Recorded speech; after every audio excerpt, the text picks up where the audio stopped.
Hey guys, I'm Mark from Portion of Sport and welcome to the fourth week of the Premier League review. We are back after a 2-week break following the World Cup qualifiers that happened last week, and if you are new to this series, what we do is we take a look at the weekend results, I talk about the scores, then we have a look at the Premier League table and the top goal scorers so far. So here is a list of the weekend results. If you want to, you can click on a result now and you'll be taken to that game. So if you want to listen to a certain result, make sure to click on the game you want. So without further ado, let's get into the first game. So our first game is the Manchester Derby with Manchester United taking on Manchester City. Even though it wasn't the most exciting game of the weekend, I've got to start with it because it's up there as one of the most anticipated derbies in the world, probably behind the El Clasico. The majority of people believed that the red side of Manchester would come away with all of the points before the game, and so did I, to be honest.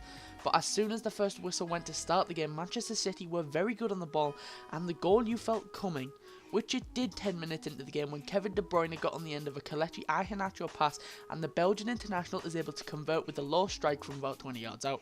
And City would double their lead 20 minutes later when stand-in Kelechi Iheanacho is able to convert when the ball falls to him in the middle of the box following a Kevin De Bruyne shot that rebounded off the post. But Manchester United would be gifted a goal following a free kick conceded by David Silva. The ball is floated into the box and City keeper Claudio Bravo calls for it and makes contact, but he spills the ball, and of course Zlatan Ibrahimovic is able to smash home.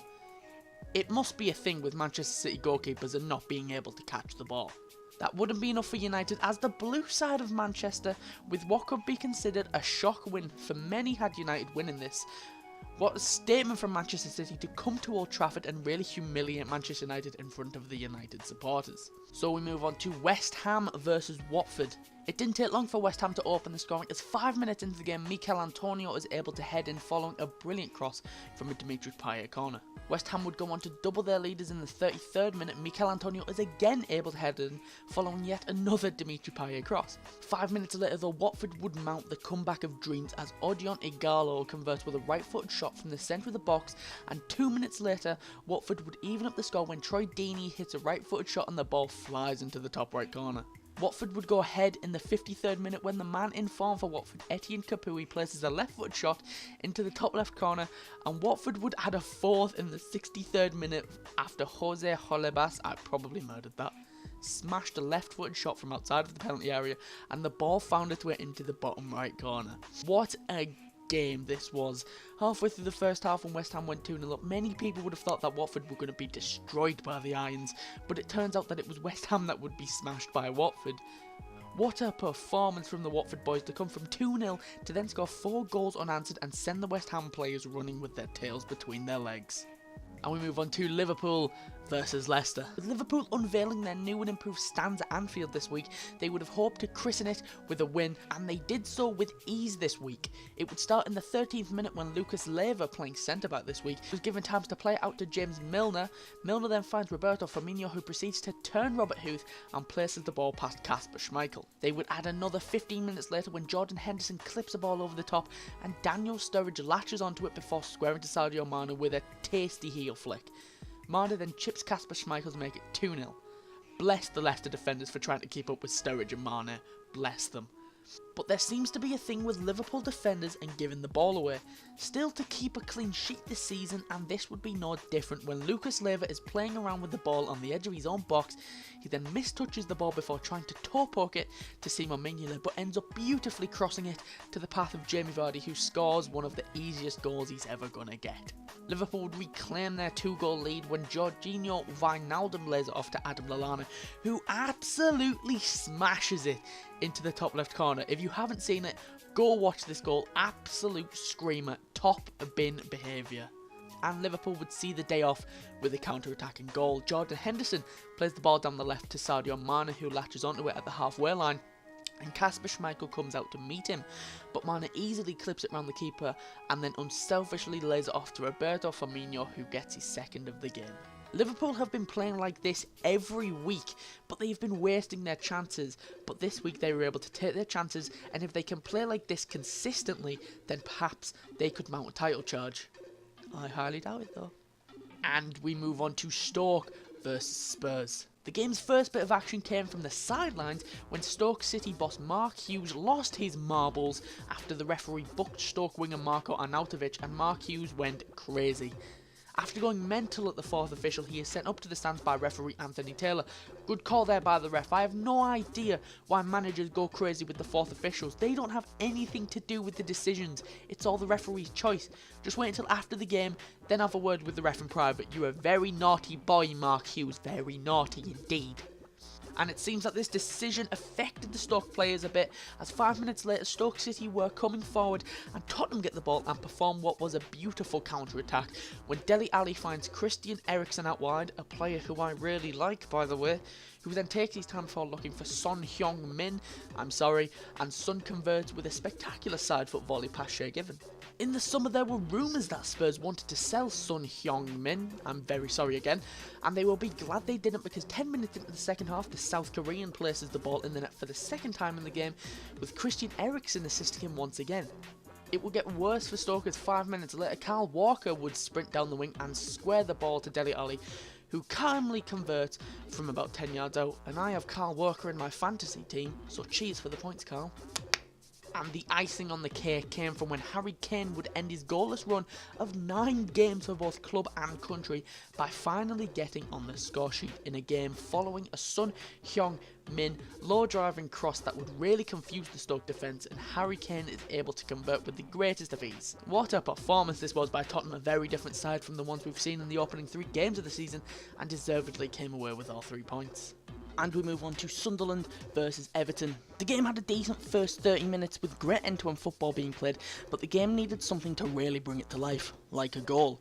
We wouldn't get that goal until the second half when Romelu Lukaku would score his first goal of the season and his first competitive goal for Everton since March. It came when Idrissa Gay, I'm very sorry I butchered that, gets the ball and chips it far post where Lukaku is completely free and is able to head it home. And Romelu Lukaku's bad luck would come to an end in this game when he added another for himself and Everton. Everton new boy Yannick Bolasie takes it round his man on the left wing and crosses it into Romelu Lukaku, who again is in a mountain of space and once again heads it home. And this game really saw Romelu Lukaku come back into form. It came from horrible defending from Sunderland when Papi Djilibodji, again I butchered that, chases Gerard Deulofeu and abandons all positions, and Kevin Mirallas pings the ball to Lukaku, who steers past Sunderland keeper Jordan Pickford for his hat-trick, and I believe the first hat-trick of the season for anyone in the Premier League. I'm probably wrong, but oh well. What a performance this was from Everton, who continue their great start to the season, and what a feeling it must be for the Everton fans to think they have their danger man back. And again, another loss for Sunderland, and if they continue this way, they are favourites to go down. And we move on to Arsenal versus Southampton. The game's first goal would come 18 minutes into the game when a free kick is awarded to Southampton. Dusan Tadic steps up to take it. Petr Cech gets his fingertips to it, but the ball bounces off of the underside of the crossbar and then proceeds to bounce back down, hit Petr Cech, and over the line it goes. Absolute disaster for Petr Cech. He isn't having the best of times with free kicks this season. Coutinho. But Arsenal would equalise 10 minutes later when Santi Cazorla whips the ball in and Laurent Koscielny gets on the end of it with a bicycle kick and smashes it into the net. Take a bow, son. Take a bow. The game looked like it was going to end 1-1, but late drama meant otherwise. In the 91st minute, Olivier Giroud was brought down by Jose Fonte in the box, and the referee awards a penalty to the Gunners, and Santi Cazorla steps up and smashes his penalty right down the middle. Many felt this result was a bit harsh on Southampton, as throughout the majority of the match they were well organised at the back and looked dangerous when they moved forward.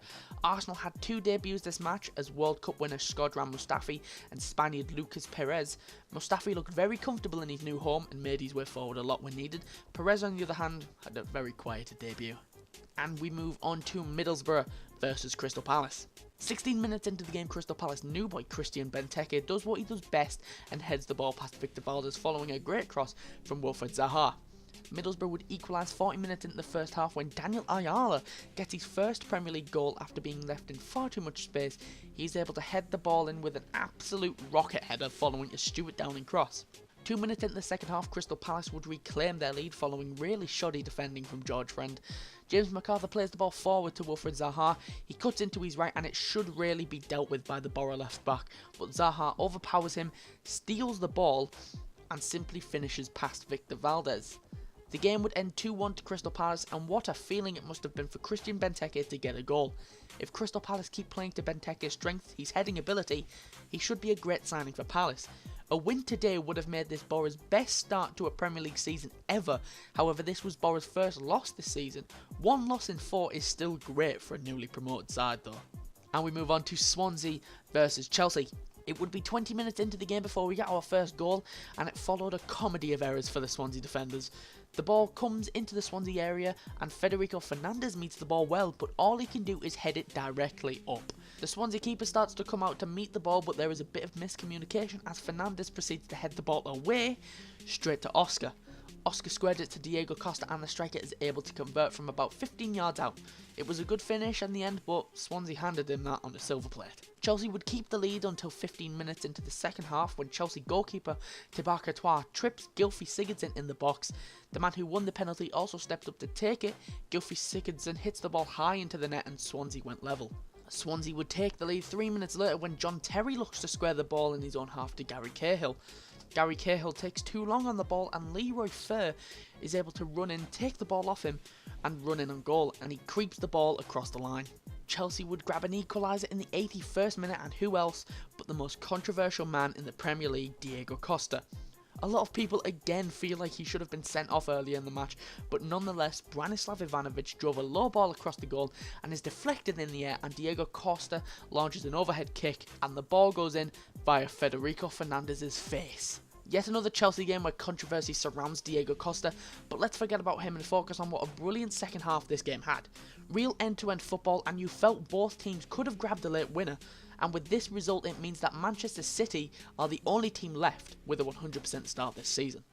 And we move on to Bournemouth versus West Brom. Following a pretty boring first half and a relatively boring second one, Bournemouth would break the deadlock 18 minutes into the second half when Callum Wilson converts with the inside of his heel and gives Bournemouth the first goal and the win. I really don't know what to say about this game. It was very boring. And finally we have Burnley and Hull City. Just like the last game, this game had a boring first half, and the game would again come to life around the 80-minute mark when Burnley midfielder Stephen Defoe takes a lovely touch in his own half, leaving 2 of Hull's defenders confused. He then runs down the pitch and powers a low shot into the bottom corner from about 30 yards out. The game looked like it was going to end with Burnley getting the win, but in the 93rd minute, Hull City get a free kick and Robert Snodgrass steps up and sends the free kick over the wall and past Burnley keeper Tom Heaton. This result means both newly promoted sides stay at opposite ends of the table. Hull, who are still without a proper manager and being managed by caretaker manager Mike Phelan, are still in top 10, whilst Burnley are near the relegation zones. So that's all the results for this week. Before we go, let's have a look at the Premier League table. First, let's take a look at the top 5. With Manchester City's winning the Manchester Derby, that means that they are the only team who have won every game this season. Chelsea and Everton are below them, with both teams drawing once and winning every other game. Both teams both have 5 goal difference. Manchester United are 4th after that loss to bitter rivals Manchester City, and Tottenham make up the top 5 with 2 draws and 2 wins this season. Moving on to the bottom 5 now, and Stoke are really struggling this season, losing 3 games and drawing once, but letting in 10 goals and only scoring twice themselves. Sunderland are 19th, again with 3 losses and a draw, but their goal difference is better than Stoke's, not by much. Southampton make up the relegation zone with 2 draws and 2 losses. West Ham are having a bad start to the season compared to where they finished last season, only winning once and losing the other 3. And defending champions Leicester are where many thought they would be last season, battling for safety. Leicester have won once, drawn once, and lost twice. So now let's take a look at the Premier League top scorers. The most controversial man in the league, Diego Costa, is currently at the top of the top scorers, bagging himself 4 goals and an assist. Mikel Antonio and Zlatan Ibrahimovic both have 4 goals themselves. Etienne Capoue continues his great start to the season, bagging himself another goal this week, taking his tally to 3 goals with 1 assist. And Romelu Lukaku, after his hat-trick this week, makes up the top 5 with 3 goals. So that's all I've got for you this week. I'll be back same time next week for the next episode of the Premier League Review. Thank you very much for watching. If you did enjoy it, be sure to leave a like and subscribe for more. If you want to follow me on Twitter or subscribe to my personal YouTube channel, the links are in the description below. I've been Mark from Portion Sport, and I'll see you next time.